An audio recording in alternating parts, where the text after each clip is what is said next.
যেহেতু বিধানসভার অধিবেশন চলছে, আপনারা জানেন বিগত 21 তারিখ থেকে অনেক কিছু কাজ আমাদের পেন্ডিং। তার মধ্যে আজকের এই অনুষ্ঠানের যারা আয়োজক আমাদের, আমরা পিটলু বলে ডাকি, আমাকে আমন্ত্রণ করলেন।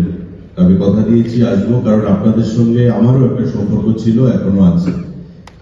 তখন আমি DWS ছিলাম, আমার মনে আছে রবীন্দ্র ভবনে একটা এমন কর্মসূচি আয়োজন করা হয়েছিল, এবং তখন আমি আপনাদেরকে কথা দিয়েছিলাম যে আপনাদের বেতন আমি বাড়াবো, এবং যেখান থেকে আপনারা 3,000 4,000 টাকা অনেকে পেতেন বা তার থেকে সামান্য বেশি পেতেন, আমরা বেতন বাড়িয়েছি 7,000 বা 7,000 থেকে একটু বেশি অনেকে আজকে পান। আমি আপনাদের এটাও কথা দিচ্ছি যে আমাদের সরকার এটা কাউকে বঞ্চনা করার জন্য না।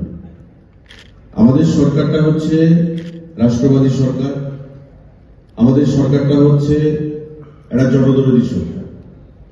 কিন্তু সিদ্ধান্ত যখন সরকারকে নিতে হবে, সরকারটা কিন্তু সকলের, সবার, কারণ ব্যক্তিগত নয়, কোন একটা জাতির নয়, কোন একটা ধর্মের নয়, কোন একটা সম্প্রদায়ের নয়, বা কোন একটা সেকশনের নয়। সরকারটা সকলের, কিন্তু তার মধ্যেও এখানে নানা মত, নানা মুনি, নানা মত থাকতে পারে।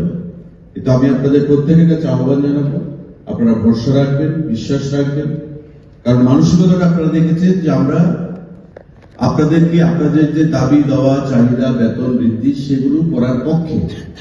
কিন্তু ইচ্ছা করলেই সমস্ত কিছু করা যায় না। কিছু আইনি গ্যারাপল রয়েছে, কিছু সিস্টেম রয়েছে, সেই সিস্টেমগুলো ফলো করতে হবে।